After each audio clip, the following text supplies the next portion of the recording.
Yo, what's up guys? Today I'm going to be explaining what this prediction slider does in alvr and this one as well, because not many people know when you slide this down it doesn't increase your predictions, it decreases it.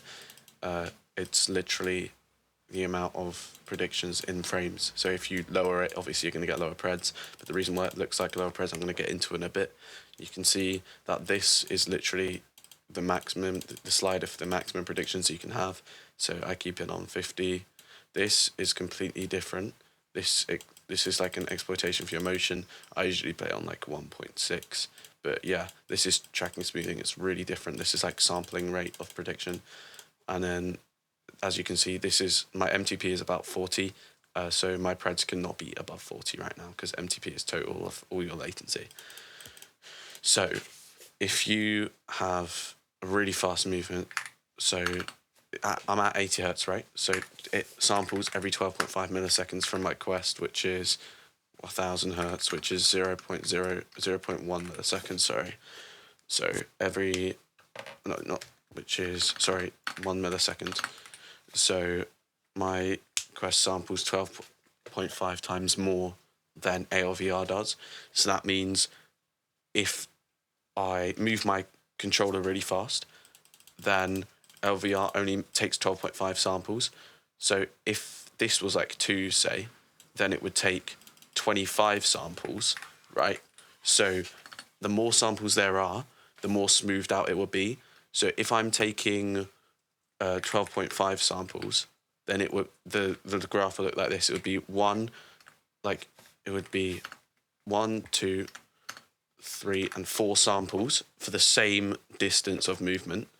But then if it were 25, okay, if it were 25 milliseconds, then you would have 1, 2, 3, 4, 5, 6, 7, 8. This is for the same movement, and I'll space this out so you can see what I mean. So for the same movement, you have half the amount of samples. This means this movement from this first sample is going to be continued in the same like pathway to over to here. So instead of having more samples taken and it just connecting the dots properly, here it has a bigger dot to connect. So the graph will be more exponential rather than being just linear like that. So this means every time you move your hand when you have this lower, it's sampling less. So you're basically, in like beginner speak, your arms are like flicking more because it's less high quality like prediction, if that makes sense. And without prediction, VR wouldn't work because it wouldn't be able to know where your controller is going in the future, and no PC can handle raw tracking like that. So yeah, this just confuses the game, so it thinks it tries to fill in this gap with data that doesn't exist. So there's just a snap straight from 1 to 2 and then from 3 to 4. So your arm can continue going in that same direction for longer.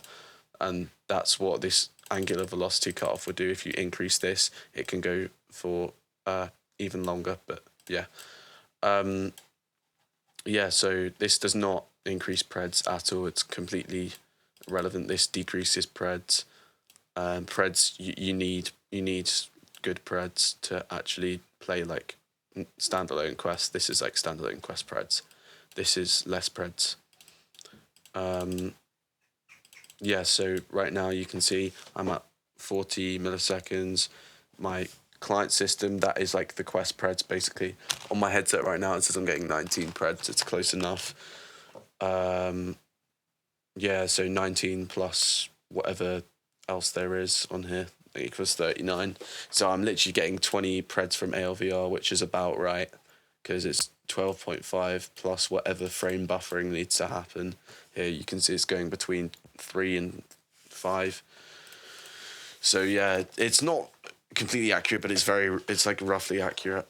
So yeah, I hope this helps, and I'm not editing this. This is going straight to YouTube. Bye.